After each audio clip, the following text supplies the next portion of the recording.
Bizarre Reality Media.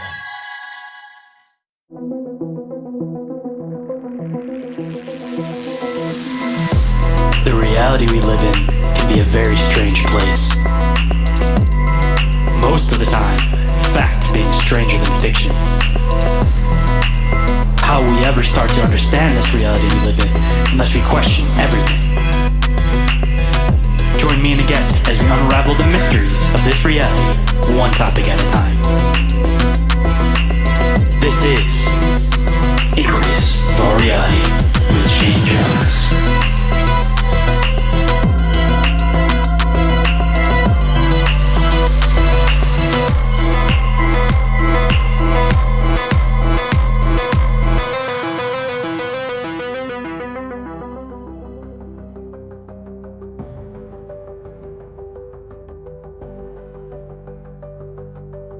What is up, Inquirers, and welcome to the expanse of deep conversational exploration into the fringes of social norms. I'm the one they call Shane, aka the original Shane Squatch, and today for you guys, I'm excited to welcome Pete from Dark Sayings to the show. Our conversation started as a happy accident, but it quickly became clear that we both share a deep interest in exploring the mysteries of reality. From the influences of Hermetic philosophy to the intriguing world of the occult, we discuss and explore how these ancient ideas continue to shape our understanding of the world today. Curious minds, join us as we unravel the threads of the mysteries that weave our reality. But before we get into this fascinating conversation today, just two quick pieces of news and updates for anybody that may not have caught it on the last couple of shows. Big new Patreon update. I now made it so now there's only one tier. It is a full access tier, so you get everything, of course. Try to make it quick and simple for everybody because I know that nobody wants to have a million different subscription services. So I also made it a little bit cheaper in turn with that. So it is now just $250 a month for full access. So if you might be interested in going and checking that out, there is a 7-day free trial so you can see what it's all about, and if you enjoy it, stick around and I would definitely appreciate it. And if you're interested in catching the next live episode of Bizarre Inquiries, that'll be happening on February 5th at about 7:15 p.m. Eastern Standard Time over there in the usual place, the Bizarre Reality Media YouTube channel. And if anybody is interested in submitting any questions, clips, or articles for that, make sure you guys get it to us before then. But if not, of course, we will pass it along to the next episode. And if anyone is interested in being a guest on the show, sharing their experiences or encounters, or contacting me for any reason whatsoever, you guys can do that through email, which is inquiriesofourrealitypodcast@outlook.com or bizarrerealitymedia@outlook.com, or you guys could always call or text the Bizarre Reality Media hotline 24/7, and that number is 313-364-1551. And if you guys happen to miss any of that, it is available down in the show description. And with that, let's get into the show.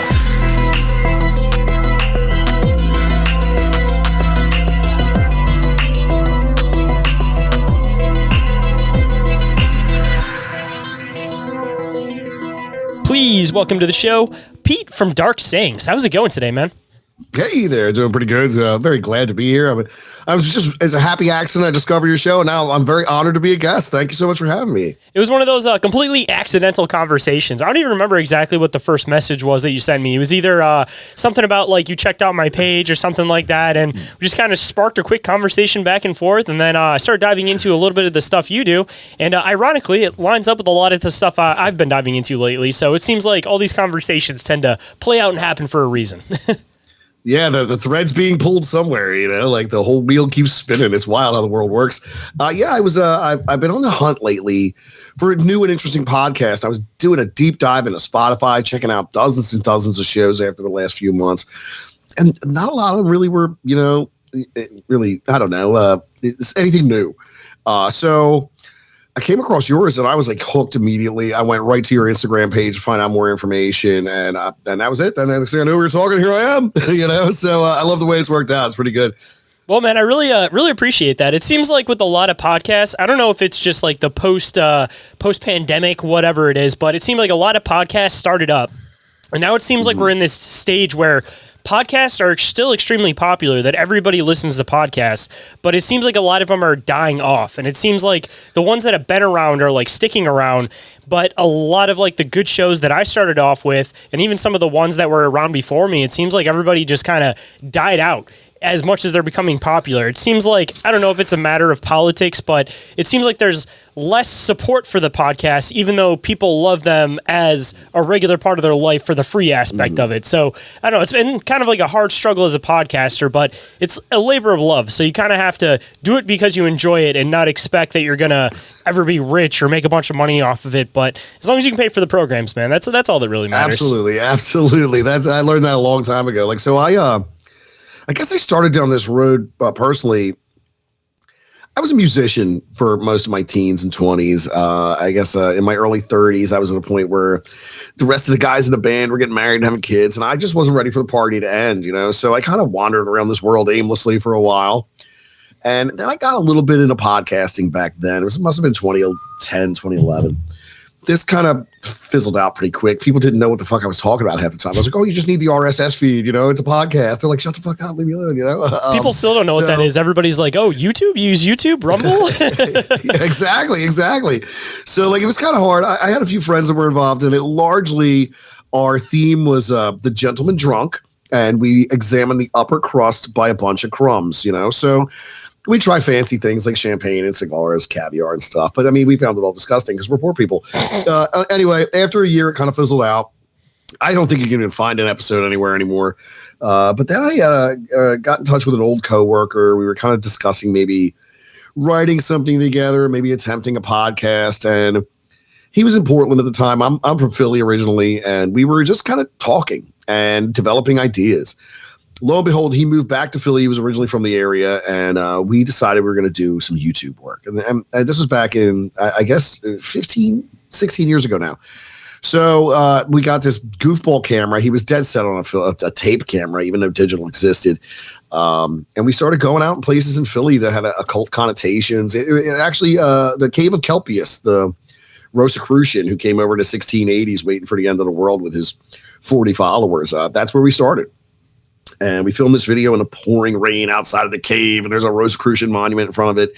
You got to wander into the deeps of Fairmount Park to find it. But that kicked it all off.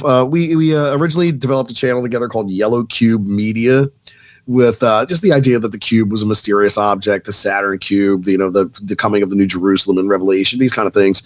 But it wasn't a matter of like differences. We just kind of couldn't keep the pace up, So I found myself in a position, was I going to continue to do this? And I was like, yeah, I'll go it alone. Why not? I invested a little money in a new computer and some cameras and shit, and started cranking out videos under the channel Creepy Little Book. And it did pretty well for a while. I had 1 year, I think it was Christmas Eve of 2016. I had like 7,000 new subscribers in a day. I had my first video crack 250,000 views.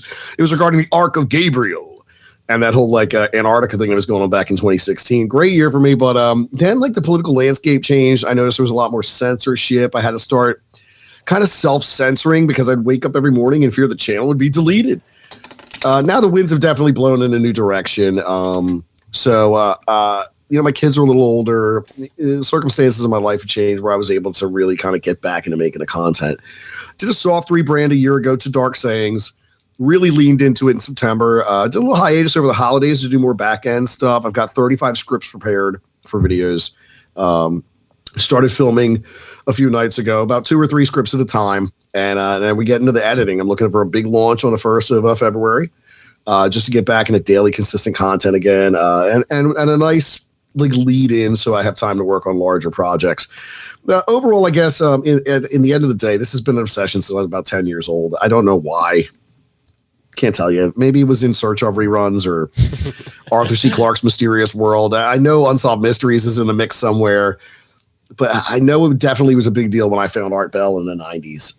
Totally by happenstance, stumbling across the radio show on a Friday night, and it was a Ghost to Ghost AM, and I was hooked ever since, man, I call it exploration of reality, I guess, because it's not necessarily wanting to be like anybody else. But once you get interested in the mysteries of reality, it's hard to just go back to the mundane again, because it's just, you get into this stuff that's beyond the materialistic world. Like, you get into this aspect where knowledge becomes like one of the most important things that you could possibly try to acquire. And once you make it to that point, it's just impossible to go back. Like, as many times as I've wanted to stop trying to do the show, if I've had like down patches, like at the end of the day, I remember it's like, I'm where else am I going to be able to do this kind of stuff? Yeah, it's definitely a compulsion. I didn't really harness the energy for many years. When I first started, I really didn't know if I wanted to do a channel about comic books or, weirdo stuff, because I knew a lot about both.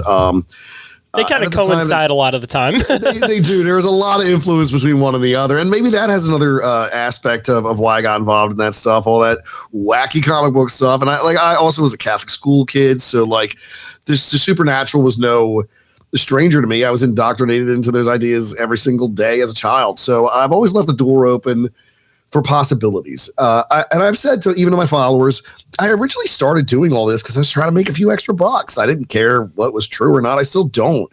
I wholeheartedly don't believe in 85% of this nonsense. The 15% I do believe in is absolutely bananas. So, I'll leave that on the table. But, it doesn't matter to me at the end of the day if it's true. I've never been a nuts and bolts guy. I just like the stories. I like to tell a tale. I'd like you to examine the possibilities that maybe there's more under the surface than we're aware of. And I think that holds, like you mentioned, a great allure, the forbidden knowledge of the ancients, the possibility of a far-flung future where our problems are all resolved in some miraculous technological way.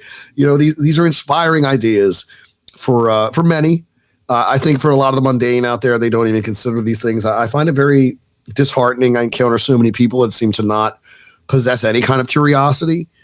It's sad. I always say it like this. There's two kinds of people. There's those who know, who mourn the burning of Alexandria. And then there's people who don't know what the fuck that means.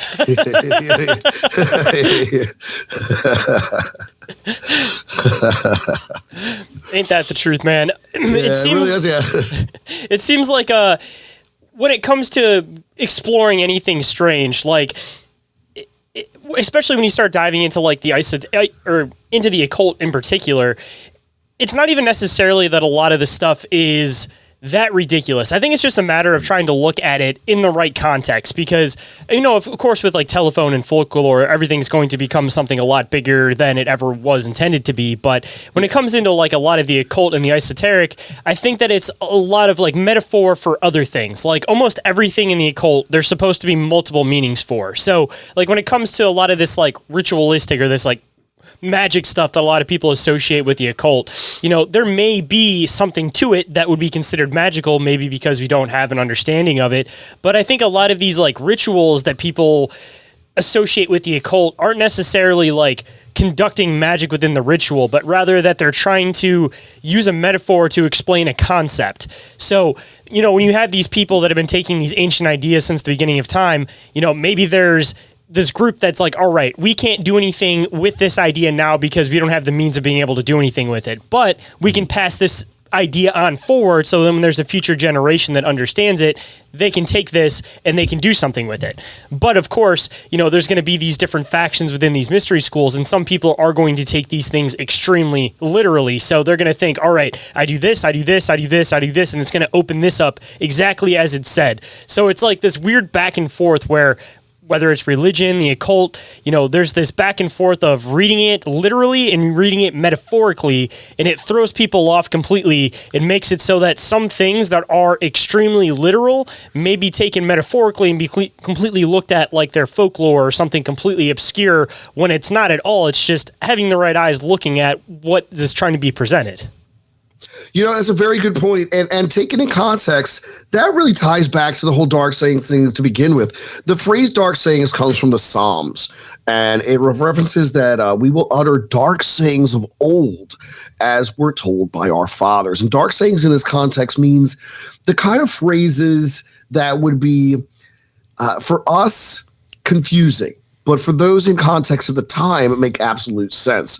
So I can use something even as mundane as this. Roll down the window. For somebody who's born year post 2005, that makes no sense. Why did we say that?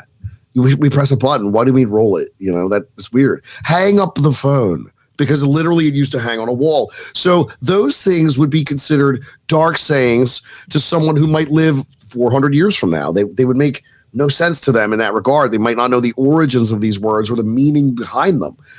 So that's really where the dark sayings thing comes from.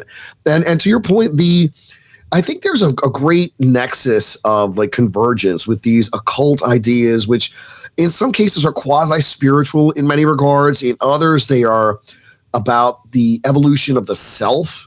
Specifically alchemical practice is largely about self-improvement. And most of my research because it can be seen in chemical process, but it also reflects the self. So it's really weird. It's like literally the idea of like the macro mirrors the micro, that you can basically take these concepts and how you'd change yourself and also use it to remember how to do chemical equations. Like it's super weird when you really start diving into this stuff. It really is strange. And this whole thing that is so influenced by the spiritual, when you think about Paracelsus, when you go back to the works of Zosimos and his visions, or Mary the prophetess, who even developed these alchemical tools thousands of years ago, there's that spiritual aspect, but at the same time, it's the refinement of the self. It really is it's dualistic, like our even our human experiences that pull between the flesh and the spirit to be better, but to be drawn to our instinctual animal natures.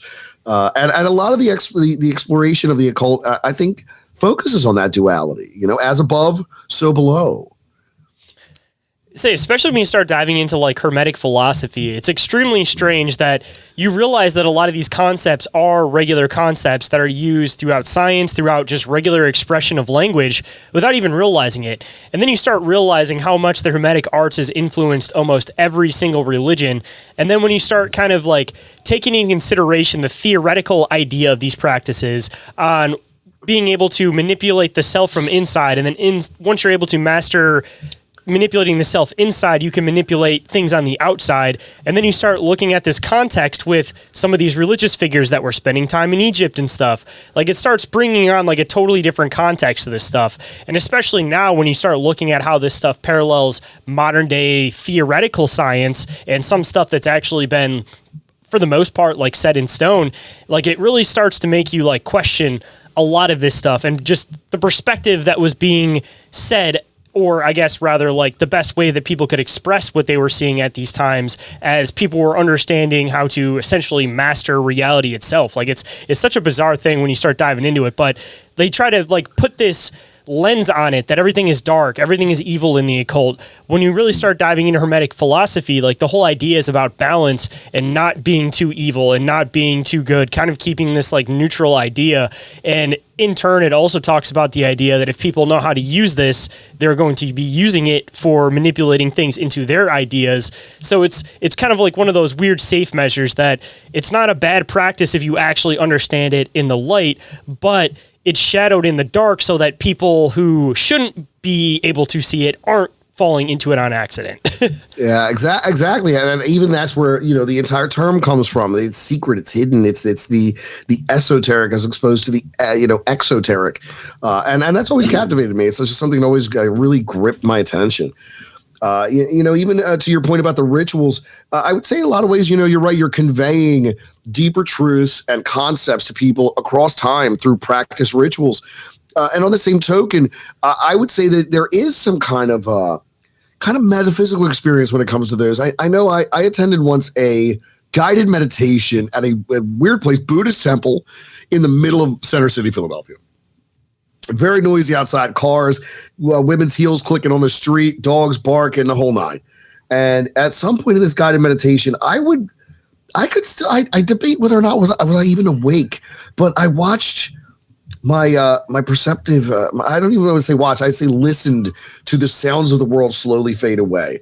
And after the experience was over, I attended this with like 4 other friends. I was like, yo, did I fall asleep? And they were like, no, I thought I was asleep too. I was like, no, I think something happened there. Like we left in kind of an awed silence. So the metaphysical influence of ritual chanting, maybe it has something to do with vibration or harmonic frequencies. That may have some influence, maybe on a cellular or even molecular level. I always find it so weird that everything's held together so loosely. The spaces between our molecules are probably vast if you get to a subatomic level. It's so strange how it's all building blocks and minor parts, always moving like clockwork. But these thoughts have kind of they've overtaken me for the most part. I largely don't even consume much popular entertainment anymore. I've really been delving into the books over the years. There was a period of time where I could not even do it with the kids being so young, but now I'm back into it again. I have been exploring the whole Navigator Across the Ice Wall series. I will say, in regards to everything we've already discussed, I am a proponent of the idea that we did have a high level of technology in a worldwide ancient civilization that was wiped out. So, Atlantis, maybe, Lemuria. I don't know what it was called. In fact, I think it was global. I think there probably was some kind of cataclysm, whether it was a pole shift or a worldwide flood. There's too much evidence to speak to something like that occurring. If there was a high level of technology, it's buried under tons of mud. We'll never know. But it's possible this has all happened before and restarts every once in a while. The Adam and Eve document by Thomas Chan, the CIA covered up, and even the South Pole moving every year. Who knows? Who knows? I mean, I've always kind of thrown the idea that it seems like with a lot of these ideas, there's this like natural way to obtain these, and there's also these artificial / technological ways to be able to also get into these like induced states, for example. But when you also consider the fact that a lot of these different societies that may have existed before us probably didn't develop in the same way as us. You can take this knowledge and you can use it in different ways depending on what your development might be. Like, you might look at this piece of information and it makes no sense, but this piece of information makes complete sense because of the way your society is developed, but vice versa for another society that, when you're looking at a lot of the stuff in the occult, half of it might not make sense, but all of a sudden you just see this one thing in context and you're like, wow, I never saw that before, and now it makes complete sense. But like I said, if we're looking at some of this stuff that may have been, I don't want to say created, but like figured out while they were using different types of advancements to understand these philosophies, then we may not be at a point where a lot of this stuff can be understood at this current time, or at least not because of the way that we've went about doing things, because it seems like a lot of the time we've kind of skipped this like natural route of doing things. We've kind of gone to this like artificial technological route of doing things. And when you start getting into like some of the weird anomalous stuff like Coral Castle, for example, I think this guy had some of this stuff figured out as far as vibration and frequency goes, and whatever method he was using must have been this natural way that you can make this movement happen, the same way that like some of these people that are trying to reverse engineer UFO craft are trying to do it in this other artificial way, using the same type of theoretical science, but in two different means of achieving it. Yeah, I guess ultimately, how malleable is reality when it comes down to it? Like, how malleable is it really? Do we live in a universe or some kind of multiverse where even things like quantum immortality exist? Like, if I get hit by a bus walking out the house tomorrow, do I just wake up in bed in some other universe and not even know what happened in the last one? Is this considered like, does this continue ad infinitum because every decision splits a new timeline? I mean, we might be living on, we could very well be living on the timeline created by a caveman who couldn't decide between throwing a rock at a bird or a snail, like what you'd eat, like could it be as simple as that? And I think willpower has a lot to do with it. The exercise of will has seemed to be a strong cornerstone of the occult. But ultimately, I feel like, these ideas that shape us, like shape the world in turn, and the world also shapes our own ideas. So it's kind of this Ouroboros of like mythology, allegory, transcendent concepts passed along through symbols and a ritual and rote, that are timeless. I think Catholicism is a great example of that. I was, like I said, I was raised a Catholic myself. And this is something that's been specifically, you got to figure that like the Bible comes after the church starts. So like the traditions they were doing, like how they practiced their religion must have been transmitted orally long before they were ever written down, and that's the case with most civilizations and peoples going back to animism. I mean, theoretically, Abraham could have been inspired by the Hermetic arts to begin with. And then if you take into consideration the fact that Moses was obviously spending time in Egypt, and he was considered like one of the pharaohs who would have been one of the people who would have been regularly talking with the Egyptian priests, learning these ideas and philosophy. And then you get into the whole idea about everything's a particle. Everything can be manipulated if you know how to manipulate it properly. And then you get into the idea of parting the Red Sea. Like, you start adding in the theoretical ideas behind this philosophy with modern day science, like it completely makes sense. And a lot of this like biblical stuff that seems like it could be just like completely made up stories completely makes sense. And then it also makes sense in the farther on context why there's a lot of things that were changed as I guess you could say like the Jewish aspect of, the religion was starting to take control and kind of move away some of the hermetic aspects of things, because obviously a lot of like the ancient Judaism was inspired by a lot of the hermetic arts. Like, I mean, simply look at anything pertaining to Solomon, but it's weird. You can see this like controlled narrative of leaving the clues there for people that want to see it, but if you aren't looking for it, you skip right past it and it looks like it fits in context with everything else. Even going back to what I was saying earlier with how many of the hermetic laws are regularly used expressions with people and they don't even realize that they're literally stating back hermetic philosophy. Like, it's such a bizarre thing once you really start diving into it, to realize how infused it is into the culture without people realizing it. Hold on tight, guys. We'll be right back after this brief commercial break.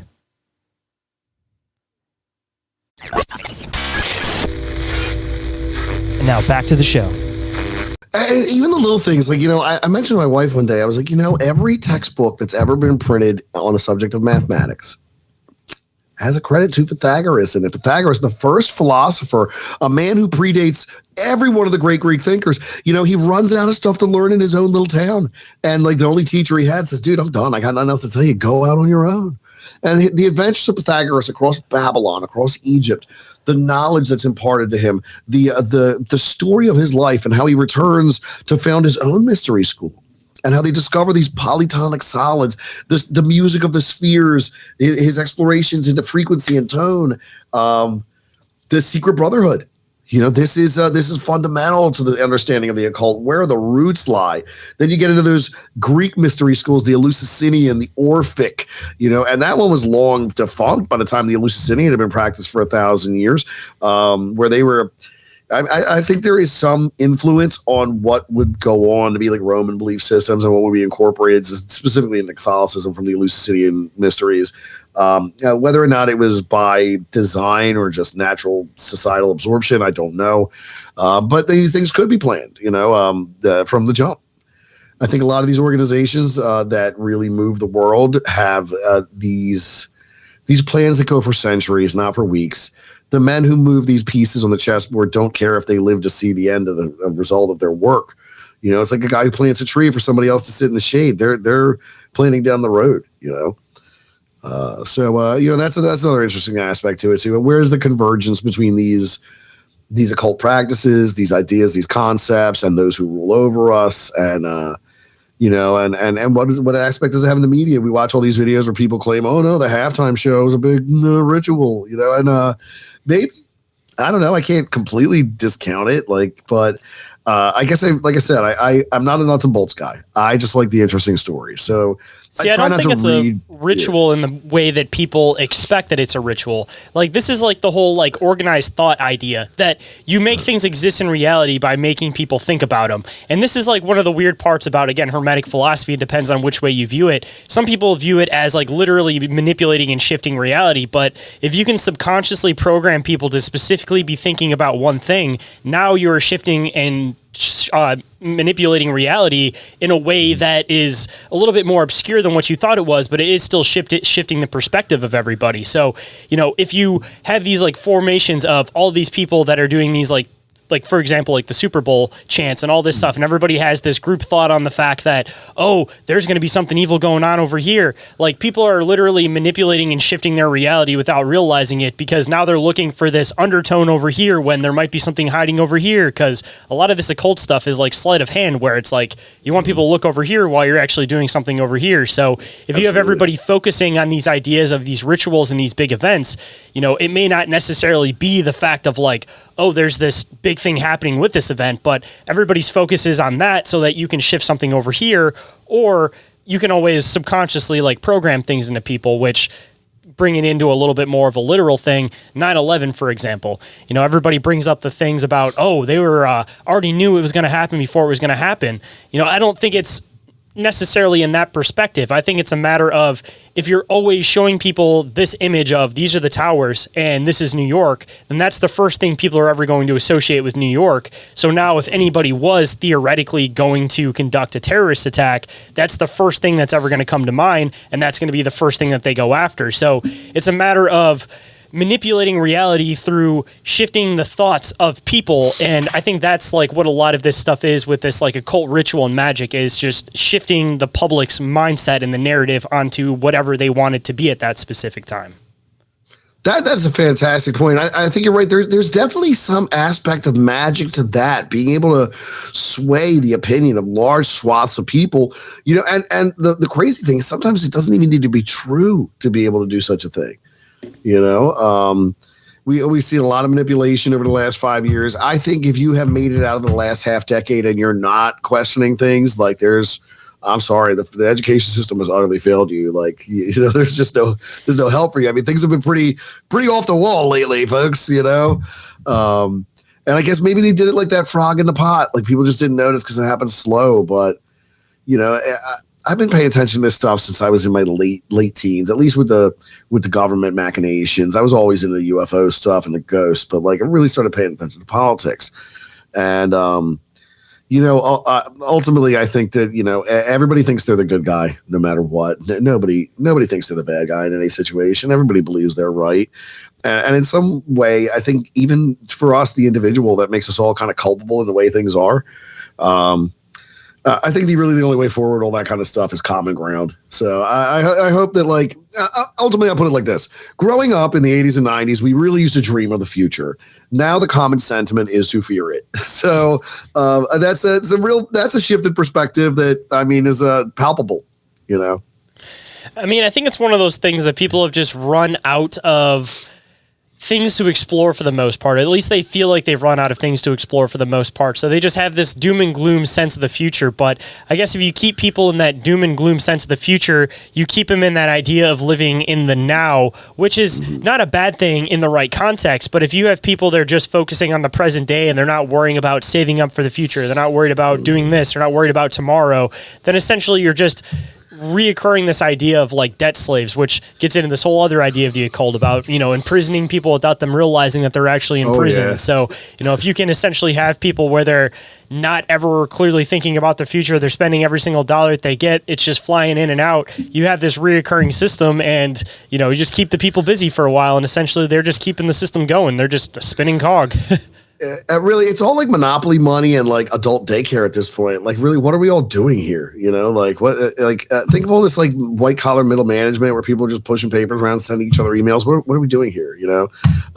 Largely retail is dead. I mean, we're doing everything online anymore. Hell, people don't even go get their grogroceries in person anymore. And when they do, they bring their dogs for some reason, which I find very repulsive. Those are the new kids now because people can't afford to have kids. Well, yeah. Well, and they've also been told for 50 years they're stupid if they have kids because kids will ruin your life, And I found it to be quite the opposite. Like, my life seems to have a lot more meaning. I feel like I have stake in the future now, I can't even explain to somebody what it's like when you've had a shit day, you come home and your kid says something silly to you or just tells you how much you mean to them. It's ineffable. And it's a shame that some people reject that out of hand and think like it's the worst thing that can happen. It gives you hope for the future. Like, people want to consistently stay in this like narcissist perspective of reality. But I'm not telling everybody to go out and have kids because clearly they're not for everybody. But no, they're not for everybody. They're one of those things that if you're the right person, like, it fills you up with hope for the future. It fills you up with purpose. Like, there's only positives in my sense, at least, but I guess that's just because I'm a family-based guy. But I would agree, but I feel like that the media largely does not present that kind of like even-handed message that says, hey, this is one of the best things you can do in your life. It might not be for everybody, but hey, don't dismiss it out of hand because you know what you're missing. That's, I think, even-handed. But to drill this kind of like, you go out and do your career and kids are going to ruin your life. You can't travel. You can't do this. You can't do that. Like, listen, my kids will eventually, like with any children, they eventually learn to do the things your dog will never do. He's never going to talk and he's never going to use the toilet. The kids are going to do that eventually. Like, I understand, like, dogs got great energy, dude. Like, they're a lot of fun. They only live 13 years and you're going to get a new one. But like, there's something to be said for the experience. And I've always been about experience. Like, even as a musician, I did a lot of dumb stuff just to see what it was like. So I'm glad I had the opportunity. I never really planned on myself being the kind of person who was a father. I was a real, like, mess as a kid. I just didn't think it was in the cards for me. And, I'm thankful I married well because I used to date real bad. So now I got two great kids. And it's really awesome. It's transcendent. I really think that it helped bring me back to faith. I had been at a very dry point in my life where I had abandoned any kind of spirituality of any kind. But, you know, when you got this kind of situation where your heart feels like it's walking around outside of your body, I hope there's a higher power watching over them, because you can't be there every minute of every day, you know? And that's life. Yeah, ain't that the truth, man?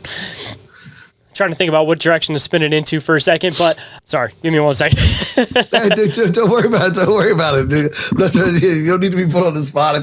I derailed the whole thing. We got away from weird stuff. We're talking about family and shit. Like, yeah, that's what threw me off for a second. I was trying to figure out how to steer it back into some of the weird stuff. Up, you know, I was trying to lean into more like propaganda and social indoctrination. You know, like there's definitely been a marked change in the attitude towards pride in your country or loyalty to your family in this modern society. I think back to the dumb Budweiser commercials I used to see in the 1980s and 90s, where it was like American flags waving and trucks and rock flag and eagle, you know.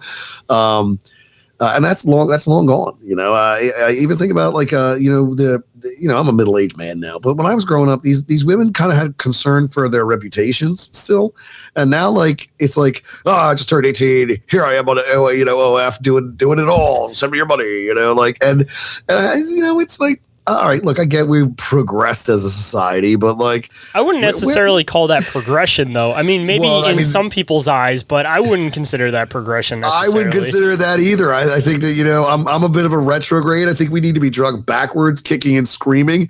Maybe not as far as the 50s, but we could stop around 1993, maybe. No, I wouldn't say that. I mean, like, freedom for people to do whatever they want, of course, but with the means of self-respect. When you lose the aspect of self-respect, then all that kind of goes out the window a little bit. Yeah. I mean, like, I'm okay with everybody being outraged all the time if they even showed a modicum of shame about shit too, because there's got to be a balance between the two. Okay, if we don't have any shame anymore, we can't be outraged when things happen we don't like. You know. See, and like this kind of connects into what we were talking about a bit earlier with like, again, getting into like the principles of like Hermeticism, the idea of like balance and the whole idea of like gender balance specifically, that it's weird that in society there's been such a push for this like imbalance of gender ideology when almost any philosophy talks about how important it is to figure out how to balance that properly. And when you really start diving into it too, when you get like, specifically with like Hermeticism, it talks about how everything has an aspect of the masculine and the feminine, and you have to figure out how to like blend it within itself. So we've kind of been pushed into this idea of society that there's like the toxic masculine and the toxic feminine, and everybody thinks that they have to be completely one or completely the other, and they start losing track of the fact that everybody has principles of both of these things within their personality, but of course there is the dominant one that you of course are. But I guess this kind of gets into the whole idea of chaos theory, that if you essentially start having people question the basic 7 principles on, you know, the keys of reality essentially, then complete chaos ensues at that point, and you can completely take control and look like you're the god who can control reality at that point. I mean, I think that's a real concern. I think, you know, I don't know. We're living in a time that I guess in some ways might be similar to coming out of the Dark Ages and into the Renaissance. I think it can go either way. We're seeing major demographic shifts across the Western Hemisphere. There's more surveillance than ever. They're building a digital cage around the planet. You know, my concern is I made a video long ago on the old channel called the Beta Testing the Mark of the Beast. And this had to be made somewhere between 2011, 2014. I say maybe around 2014. And it was about the institution of a social credit score over in China. That's what it was about. It was starting then. It was brand new. And I was like, yo, this is it. Like, this is the mark of the beast. This is what they're going to do. And, you know, here we are. Like, it's a concern for me. There are tech billionaires. They are building platforms right now to correlate data. There are new ways to surveil us going down the road. Like, everything since September 2001 has kind of been downhill socially, politically, economically. You know, it's all been pretty lackluster, you know. The whole mark of the beast concept is one of those ones that could go in so many different directions, especially now with this day and age, that it seems like it's one of those things that you can almost take like any point in time and look at something that could be marked as this context. So I almost kind of feel like it's not necessarily like it's going to be like this end-all be-all thing where instantly, boom, here's the mark of the beast. I think it's a matter of like, it's going to be this always constantly shifting thing until one thing essentially takes over the dominant side and becomes the more prevalent thing. Like, I think that there's been multiple attempts at the mark of the beast, but none of them have fully come into fruition. So there's going to be these continued attempts at it. And that's why there's so many different things that seem like it could fall under this pretense, but there hasn't been something that's fully come into fruition. But for me, at least, it seems like the whole mark of the beast concept is going to be this idea of converging yourself with digital high-tech reality, because once that step has been taken, there's not necessarily a step to be able to go back anymore, because, once you're able to have somebody else control your perception, once they're able to tap into your brain in any way, shape, or form, or tap into your nerves, your senses, anything like that, who's to know if it can completely be removed properly again? Like, you're essentially tapped in completely at that point. And once you're able to lock somebody in at that point with this technological AI reality, I mean, who knows what the full extent of that could possibly be, because consciousness as we know it, I mean, we still don't even fully understand what it could possibly be, but who knows what potential alterations that might have to whatever our consciousness might be, and wherever our consciousness is supposed to go afterwards. Could this potentially weigh it down or make it stick to whatever reality or dimension that we're sticking in currently?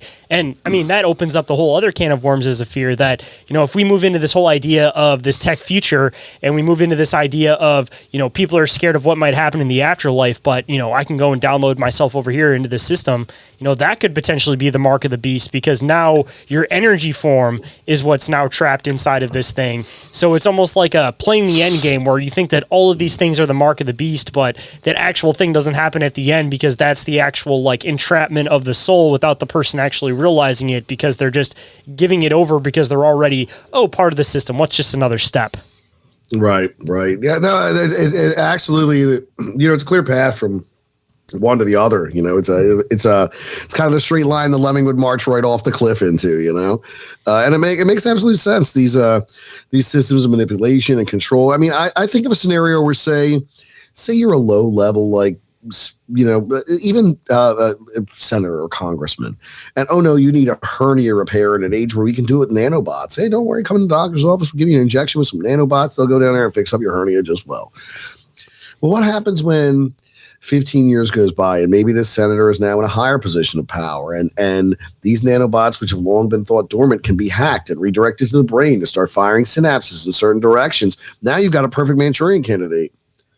And they're in the driver's seat from who knows where. Is that a possibility we got to worry about in the future? I mean, nanobots, I think, are going to be a real concern when the AI and the robotics are happening out there. We could wind up in a gray goose situation. I mean, just even off the simple fact, too, that it seems like with most technology, you never want to buy the new phone or the new technology because you don't necessarily know what the bugs might be in it. So, even if you're looking at it from a biological standpoint, that you're not getting a piece of technology put into you, but you're getting like a clone, like liver, for example, or a cloned whatever, some kind of cloned like piece of yourself, who knows what the sustainability of that thing might potentially be? Because, for example, if you're trying to grow a synthetic heart at a faster rate, like you make like for example, when they're trying to grow like the ears and stuff like that on the mice, it's not going to grow at the normal rate that a human ear would grow at, because otherwise, if you're a 30-year-old man, it's going to take at least 20 something years to get it to the size that it's supposed to go onto your body. So who's to say that this advancement, no matter what they try to view it as, even if they remove it and it starts aging at a normal rate, who knows what that structural change may be, that it may not end up causing an effect later on where, you get a new hip and then 20 years later you have the hip of like an 80-year-old, for example, because it degraded faster than it was supposed to. But now you're locked into that system, which is what they wanted in the first place. And it's like, once you start going to the chiropractor, you can't stop going because you got to keep getting adjusted. Same thing with this. Once you have these 80% body parts, you're going to have to keep coming back because other ones are going to start failing around it, and you just get people locked into this medical system again in a totally different way. They're gonna set you up for replacement parts. You get a subscription service for your new hips and new knees every 3 years or so. And then how much of that can be removed where you're still the same version of yourself, even on an energetic level? Just another weird thing to think about. We like to assume that the consciousness is within the brain, it's within the head itself. But it seems like there's muscle memory, there's all this memory that exists in other places in your body. So if you're step by step replacing these little different pieces in your body, are you actually starting to disconnect and lose pieces of the self? Because even in some of these transplant experiences where, somebody gets like a heart transplant from somebody or somebody gets whatever from somebody, they'll sometimes take on those characteristics of that other person without knowing that person at all. Like I was hearing about one where, some younger girl got into like old smooth jazz because she ended up getting like a liver replacement from like an old man and nobody had explained it. And then the family came around and was like, oh, that was his favorite song. So there's clearly still part of the self within other parts of the body. So again, you replace enough pieces, how much is really going to be left of the self at the end? Right. Yeah. Like the, what's that? What's it, the ship of Theseus, or they call it, where how much of the boat do you have to replace before it's not the original boat anymore? Exactly. Absolutely. And would you even be aware of that fact either? Because it's almost like the idea that if you cloned a consciousness perfectly, that consciousness isn't going to be aware that it's a clone of the original one because it's going to have all of the same memories up to that point. So once you replace enough of yourself, everybody around you may still think that it's you, but it may not be you because it's just a copy of you with the same memories or, some of the residual memories that are still left over from the other parts. But you're essentially gone, but everybody thinks that you're still there. Even this whole idea of like transferring consciousness, like who knows the extent of that? Is it just simply a copy of all of the memories and everything with no actual authenticity or real soul to it? Or is it actually that person trapped in this system? Like, it's such a weird thing to describe when they're talking about how we're going to be doing this when we still don't even know how to explain consciousness. So like how does that work scientifically? That makes no sense to me unless there's still a huge piece of this philosophy that's hidden to the general public. I would think that like there's so much we're not aware of. Science is interesting because it's always evolving, always changing. We're always learning something new. There are things that stay constant, of course, but there's always new discoveries. And a lot of times what we consider even sound medical practice in one era becomes the barbarism of 2 eras later, like it's interesting how that works. I'm very dubious about what most science has presented. I'd say post 2001 in general. Most science these days are not conducted for the purposes of exploration or discovery. It's largely research and development. Let's make some money, Controlling narratives too, depending on what you're exactly getting into, because post-pandemic, of course, that's when you saw a lot of the science says that this is fact, and then after, everything passed, then all of a sudden this other science said that it's not fact. So even science is biased, and we're starting to learn that, unfortunately. Yeah, and don't ask about that because it's dangerous to our democracy to ask these questions. Medical misinformation. It's misinformation to our democracy. Entertain other ideas. Yes, don't even think about that because it's dangerous to our democracy. And I find that all laughable. We're in a real chaotic state in these days, and maybe there's an occult influence hanging a pall over all of it. I mean, I've even heard theories suggest that the whole UFO phenomenon goes back to the Babylon working between Jack Parsons and L. Ron Hubbard out in the Mojave Desert doing whatever the hell they were doing. So some suggest they opened up the portal where these things started coming through. So is there a broader, bigger aspect to these things? Are there people out there still manipulating occult forces? Are there spiritual powers that have influence over our world? Are we really dealing with, like the scriptures say, with powers and principalities and spirits of high places? Are those a factor? I don't know. If you would have asked me many years ago, even despite my belief in the divine and an afterlife, I would have really thought that kind of a mundane and kind of a elementary explanation for kind of things. But, after all these years and stuff is specifically like Missing 411, I do believe like the work of David Paulides specifically highlights that there are non-corporeal, non-human intelligences, and I think they roam the desolate places. You see scriptures that speak to this point. I think a lot of times these people go missing because they encounter something that is very old and hates people with a burning passion, and they roam these places where nobody's at. Likewise, I get really easily sucked into the Appalachian stuff, the hide-behinds, the mimics, what's out there in the wilderness. They used to speak of the moon-eyed people and, these places like the Headless Valley, Nahane up in the Continental Divide. There's these powerful, strange places, I think, where the veil is thin You know, the Bigfoot research has come a long way since I was a kid. You know, I remember Lloyd Pye stuff back in the day and his casts and like, hey, this is an animal. And now we're at a point where we question whether or not these are multidimensional creatures. Do they have shape-shifting or cloaking abilities? Are they entirely physical? Are they spiritual? Who knows? And maybe you could claim that that's moving the goalpost, but there's got to be some explanation for these things beyond what we're, just assuming are laws of nature. Inquiries of Our Reality will be right back after this brief commercial break, so stay tuned. And now back to the show. Are you familiar with the book Flatland, A Romance of Many Dimensions?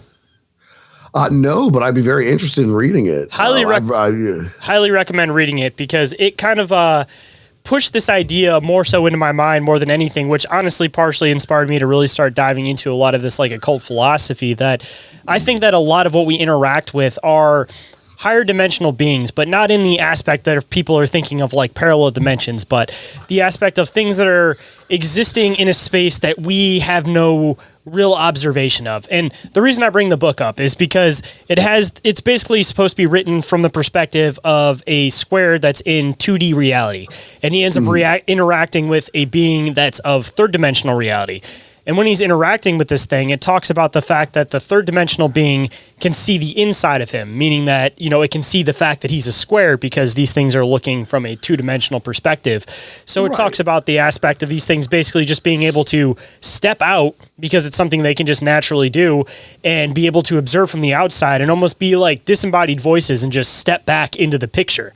And when you start kind of paralleling that idea with some of the strange phenomenon and also paralleling that with some of this like old occult philosophy with looking at it in a new lens of trying to understand higher dimensional beings, all of this stuff seems like it kind of lines up and parallels and starts coming into aspects of modern day science because, if you're looking at that perspective of the three-dimensional being interacting with the two-dimensional being, being able to see the inside of it, if you're looking at something that's a fourth dimensional being, hard aspect for us to completely understand, but this thing would, in whatever sense of whatever that means, be able to see the inside of us and be able to be disembodied and step into reality as we know it and be able to step back out. So when you start diving into a lot of the extraterrestrial stuff, the paranormal stuff, the Bigfoot stuff, I mean, maybe going up and down different dimensions, but I'm starting to, even more so as I dive into the ancient occult stuff, believe that we've been interacting with higher dimensional and lower dimensional beings,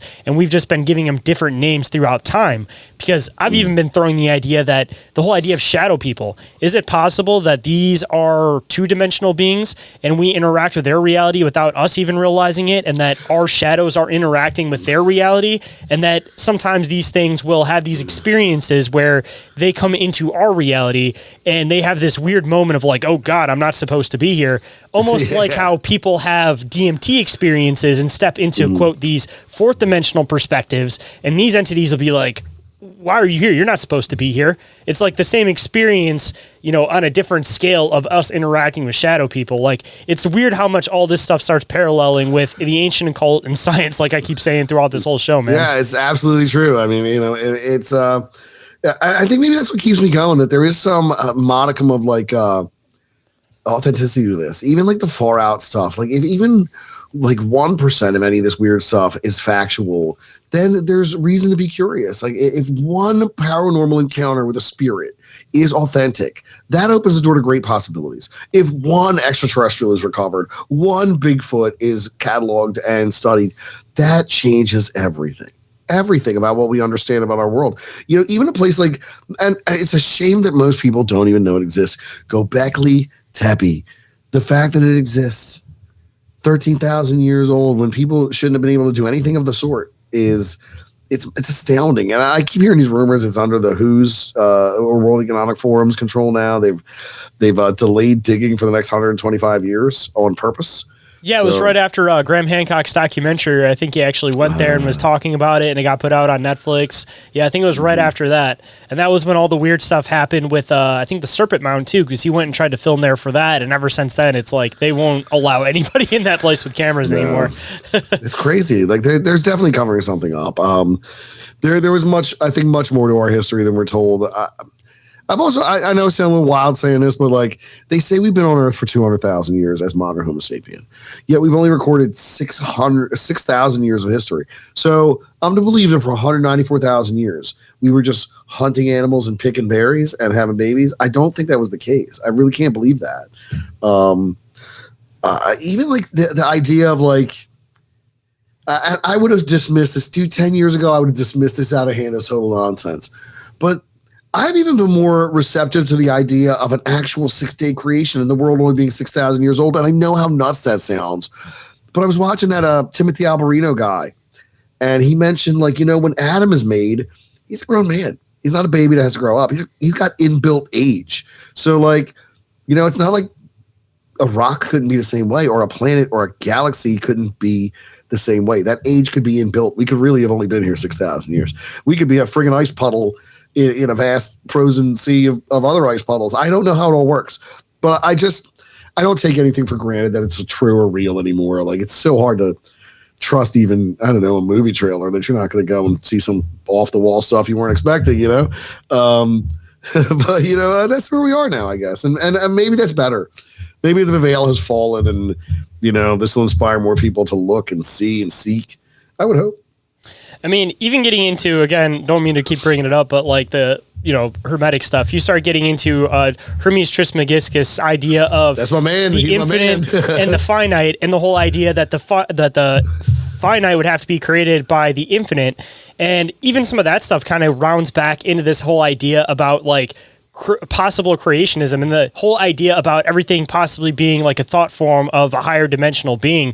And when you consider the fact that just going up to the next fourth dimension is supposedly time, the whole idea of 7 days as like a human idea or a construct is completely thrown out the window. If you get into this quote, like 11th dimensional beings, the ones that are supposedly the ones that are manipulating reality down to the finite, tiny little details, you're essentially getting into this God concept or this singularity concept, even within this philosophy. So it's just a matter of perspective that, every philosophy, every single idea goes back to the fact of there being something infinite that creates the finite. It's just a matter of, does the group put a more cosmic idea on this thing, or does it try to put a more like human perspective and personified idea on this thing? But, if you're looking at it from the religious standpoint, of course, you're going to try to put this human idea on this thing to try to understand how something that complex could possibly function. But, when you get into the whole hermetic aspect of things, you start realizing that if something is that high and has that much understanding that, anything that you're doing in your life is completely irrelevant, but also the whole idea of free will completely goes out the window, because you get into the whole idea of like chaos, that from our perspective, a glass being shattered looks like complete chaos and all these different pieces falling in a million different directions. But if you're an 11th dimensional being that can see beyond time, beyond all of this stuff, then, exactly what the precise distance to drop, where every single precise piece is going to go because of the exact impact, all of this type of stuff. So, all of this stuff kind of goes back into the idea that if there is a single thing, time is irrelevant, and it could have theoretically been created in this idea of 7 days, whatever that idea is, because that's clearly simply just a third dimensional perspective to begin with. Yeah, exactly. Yeah. So, I mean, if you're not, I always think that it's weird because with time, we're kind of like a fish in water. We don't really perceive it, but we're a slave to it. Like the fish can't come out of the water any more than we can come out of time. And that's like one of the hardest things to fathom, is everybody thinks that we're going to be able to like elevate into this like fourth dimension, and maybe in like an energetic form that might theoretically be possible, but I don't think it would ever theoretically be possible for a third dimensional being to go into fourth dimensional space, because you get into like the whole theoretics of like the Philadelphia experiment and how they may have potentially went into fourth dimensional space. And if you get into this whole idea about things being able to see within things and how our structure functions, I don't think that we're ever going to be able to achieve whatever that happens to be. So it'd be an impossible thing for us to even be able to even fathom what any of that stuff could possibly even be, as far as, again, time, things possibly creating anything, or even simply the idea of even having any sense of free will. Because if there is this finite thing that was able to create everything, and everything that looks like chaos to us completely looks like organization to it, then again, free will completely goes out the window at that point. That means that every single move that you make is part of that organized chaos. That's true, and I guess that's where it all comes down to that. Like, do we have free will, or is this all predetermined fate? I don't know. Even when something goes wrong, we go, oh, it was all part of God's plan, like as if it is predetermined, and maybe in some sense it is. I guess for somebody who had knowledge of the future, everything would seem predetermined. But I guess maybe we have the option to change it. Who knows? Who knows how that works? It's very curious. Yeah, that's where it gets into another whole different weird aspect of thought that I always throw when it comes to like these predictions and things like, the Nostradamus predictions or anything like that. It seems like some of these things are on point and then other things are completely off. But if you look at them in the right context, maybe there is the whole idea of like parallel timelines, because recently I was talking about the Nostradamus 2026 predictions, and one of them was talking about some cosmic force coming from space or something like that. And you look into like the whole Atlas 31 idea, and if we were on a different timeline, maybe that could have been a catastrophic event, but because of different things happening, the prediction was almost accurate, but he was making it from a different timeline at that point because higher dimensional being perspective, maybe the idea eventually is that everything will blend and go back together. So in turn, of course, as the machine is running, they may have to make slight adjustments to the machine as it's going, because no machine is going to infinitely run forever. Every machine is going to need a little tweak here and there. Oh, absolutely. Absolutely. And I guess along those lines, I find things like quantum computing, some of the claims regarding its ability to interact with other quantum computers out there in the space-time or wherever they are. How would you know that theoretically, though, if you had the only quantum computer, if there are other quantum computers, or if there are interactions coming from another quantum computer? That almost proves the idea that there's parallel realities where somebody else is also working on that, like a mirrored reality, or it also proves the fact that there are more advanced civilizations out there somewhere. Yeah, I've lately leaned for quite some time now. I've given up on the idea that life in space is a thing. I don't buy the extraterrestrial thing anymore. I do think there are lights in the sky. I do think there are things taking people, but I've turned myself over completely to the idea that we are dealing with either, like a John Keel put, the ultra terrestrials. Probably ultra terrestrials. I think whatever these things are, they're here. They've always been here. They are the creatures of folklore. They are the creatures of scriptures that are spoken of. They are among us. They are, I think, camouflaged in some way. We can't perceive them. In the same way we couldn't perceive a virus because it's microscopic. We can't perceive these things because they might be on a light frequency we can't view. Or on a micro scale that we can't understand, because if you're looking at it from the perspective of, our reality may be an atom to this higher dimensional reality, like we can't interact with these things because it's simply like how a germ would try to interact with us. It's impossible. Mm-hmm. Yeah. So all in all, it's a very complex, wonderful, and interesting universe. There's so much to learn and so many stories to tell. And I think I just find it captivating. And it's a great effort to bring this stuff to people. And, even if you don't, even if you just tell your coworker some bizarre story you heard that you saw on my channel, I feel like it's all worth it. I feel like it definitely is, just to share this information with people. Yeah, bring some light to the dark, because, as I've dived into the occult, even coming into it from like the aspect of a conspiracy podcaster, my understanding of it from when I started to now is completely different. That I know most people are chasing this whole like the Freemasons, the Illuminati, and it's something that's farther beyond that. And I always throw this idea that it's like, you can't chop off the head of the snake when it's got a million different heads. It's a continued philosophy that's existed through time. And, once you actually start having an understanding of it, you realize that, it's all misdirection too, that they want you to look at this group when there's something actually going on with this group. Most of the time, a lot of the Freemason stuff is about like self-exploration and building a better self and building a better society around you and all this stuff. And of course it gets viewed as like, oh, that's the dark group, because there are people within that group that take that philosophy to a higher level with some other philosophies mixed in with it. So it's just a matter of keeping it in that shell to make it look like all this stuff is existing in the dark, when it's just a matter of, if there's more understanding to it, a lot of their tricks aren't going to work on you anymore. So it's a matter of, make it look like it's evil, because if you shine a little bit of light on it, then none of the tricks work anymore. And I'm not telling anybody to go out there and practice like dark arts or anything like that. But, if you have an understanding of at least the function of how dark arts work, then you have a reaction or defense on how to contradict, whatever these dark arts might potentially be. Yeah, in a lot of ways, the dark arts has developed as an exploration of the human psyche. I think tarot itself is a great tool to kind of like deconstruct your own psychology. Like, as you pull those cards, you're going to interpret what they mean to you in a certain way. So yeah, I mean, these things are, there are a lot of tools. There are a lot of course, rituals. There are a lot of different schools of thought, from like I said before, Blavatsky and her automatic writing, and the ascended masters telling her secrets. And then, like, to your point, like, there's always the groups. There's like the 9 Unknown Men, as the book by Talbot Mundy spoke of. There's like the 36 Hidden Siddiqum, who are the secret saints. And if one has died, then a new one replaces them, and they must exist on the earth or God will wipe out the planet, for good or ill, there are definitely different organizations out there. I'd like to think that maybe the Knights Templar made it over here. That's what's down there in the Oak Island Money Pit, maybe one of their treasures.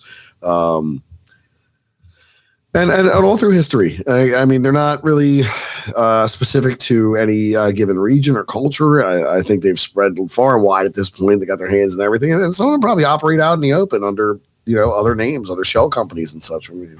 I mean, you start really diving into the Rosicrucians, and I mean, their philosophy continues on because you dive into like the root of what they were trying to do, and it's essentially try to instill these ideas into the general public's psyche without them necessarily realizing it, but in turn bringing them up to a higher intelligence level, or possibly even if you wanted to bring them down to a lower intelligence level.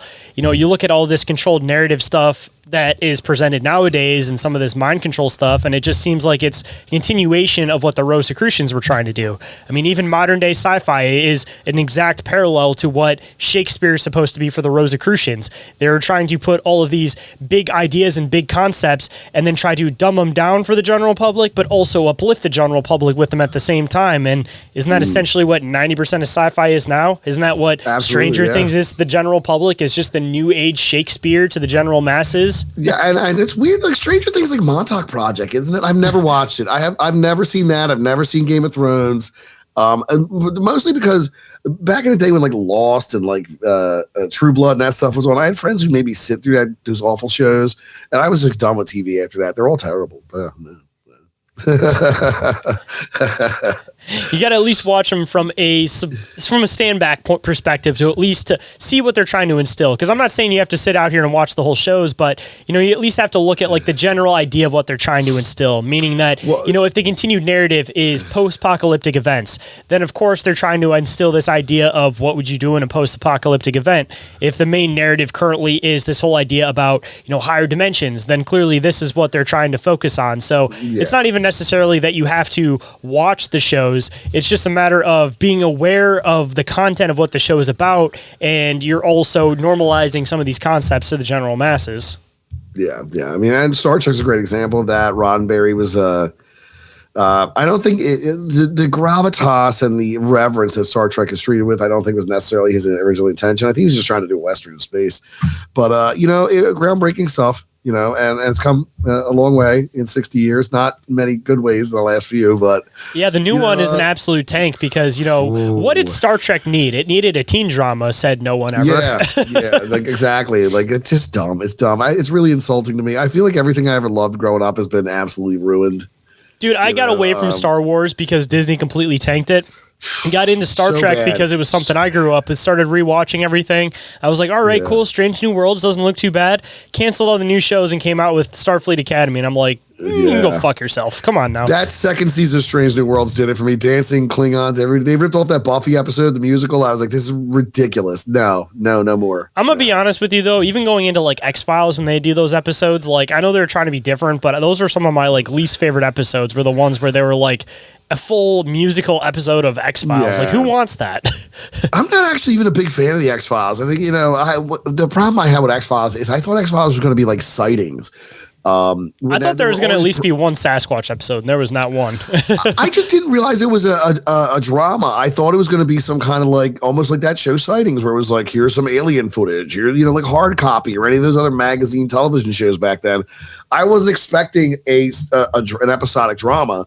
I was expecting some kind of quasi-documentary UFO content, and like I feel like I got a bait and switch even back in the 90s, so I never really got super into it. They instilled some stuff in there, though. I mean, they definitely had like Billy Meyer's image and stuff like that. It was weird watching that whole show and actually being somebody who's like aware of things. It's crazy how much of like the real information they put throughout that entire show. So then again, you get into this whole idea of, is it a matter of controlling a narrative where I always say if you associate something with fiction, then anytime anybody hears an account of that, they're going to associate it with fiction. So, anybody sees a Sasquatch, Harry and the Hendersons, anybody sees any of these cloaked-looking individuals moving through the woods, they instantly think of Predator. Like, you got to make it so that if there's this weird phenomenon going on, the general masses have to immediately associate with something that's fiction to make it so that the narrative can almost be self-governed and controlled at that point. I'll tell you, what kind of struck me as odd. Maybe this is a reflection of the general public, but I have discovered in the last few weeks, I brought Bigfoot up to several different people, and they were all in the impression there was just one of them, like the Loch Ness Monster. Like there was just one of them out there. Like, oh, well, if you killed because I think I asked the hypothetical question: if you saw the Bigfoot and you could shoot it and be the person who brought in the Bigfoot, or you could not shoot it and let it go, what would you do? Like, are you going to be the one who goes down in history for bagging the Bigfoot? And they were like, yeah, but then there'd be no more Bigfoot. And I was like, there's more than one of them. Like, what are you talking about? Like, there has to be more than one of them. But I think generally people just assume there's one Bigfoot and only one out there. And he's been the same one for hundreds of years. I was like, do people think that? Like, what? I wouldn't shoot it anyways, just off the aspect of the mystery dies at that point, because you can't make any more theories or fun Sasquatch things once we're able to actually dissect it at that point. So it's like, I don't want to kill it because the mystery dies. But yeah, that is a crazy concept to me, that even like the Loch Ness Monster, a lot of people are growing up with like the Loch Ness Monster, that's the one. But just sitting in America, it's like, how many different lakes supposedly have these lake monsters that all fit this common motif of different sizes? I mean, you got one in the Great Lakes, you got one Lake Champlain, almost every single giant lake, you got one. I'll tell you, I think call me old fashioned, but if I was to be the man to bring in Bigfoot, I would want to beat him in physical combat. I think that'd be a much better story. Like, I beat this Bigfoot with my bare hands. I drug him out of the woods. I proved he's real.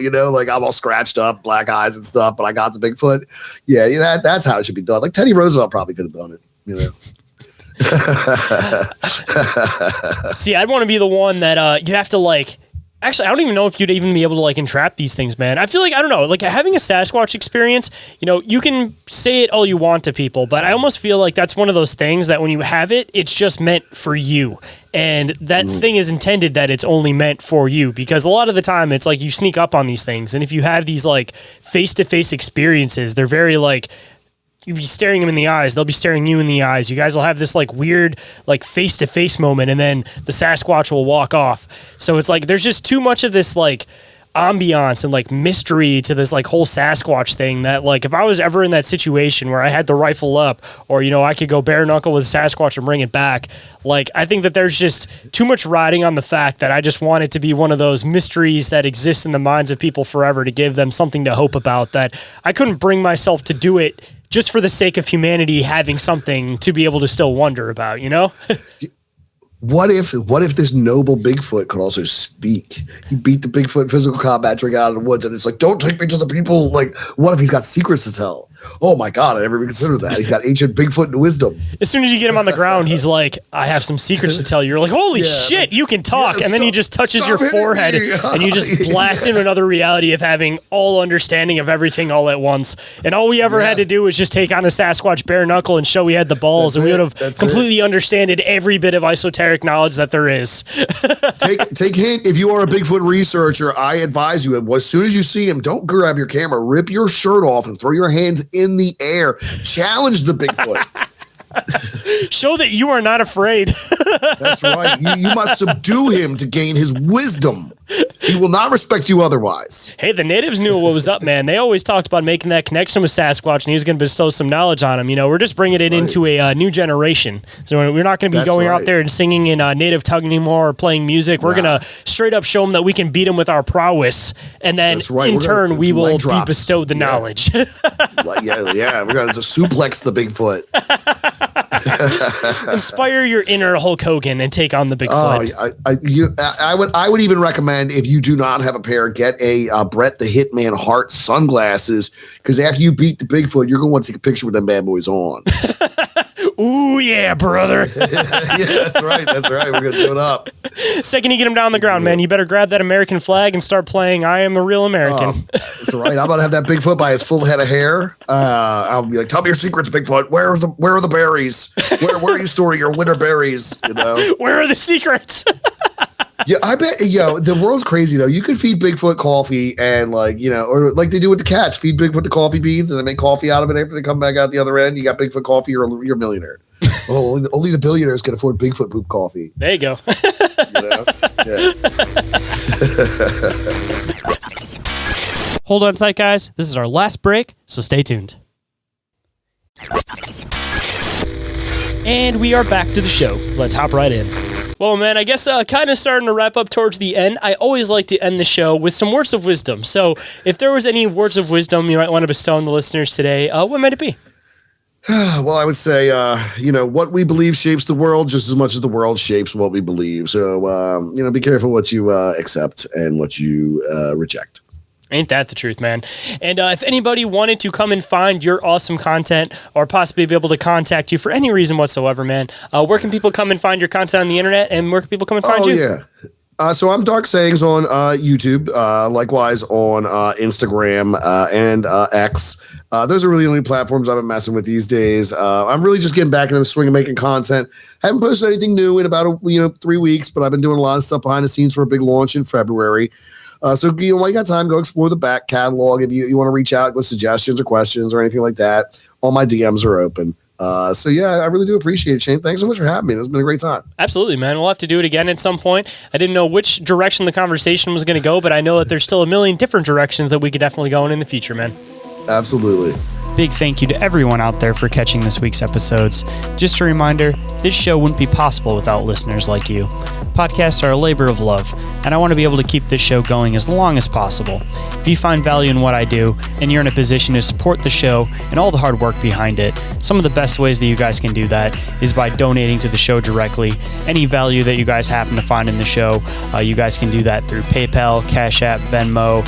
And if you guys leave a note with it, then of course I will read it on the show and give you guys a big shout out. You guys could also leave a review anywhere that you guys happen to listen to the show. Hopefully help boost the show up a little bit in the algorithms and make it so that the show is seen a little bit more. And of course, I will read it on the show and give you guys a big shout out once I find it.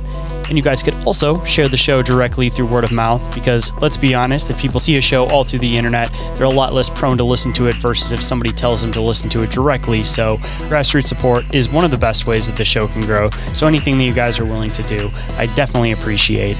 And I also, as I mentioned previously in the show, recently updated the Patreon, where it is now just $2.50 a month. So if you guys are interested in checking that out, you guys can go and do that with a 7-day free trial. And if you guys like it, you guys can definitely stick around. And you guys can also go and check out the Bizarre Reality Media merch store with t-shirts just $15.68 plus shipping.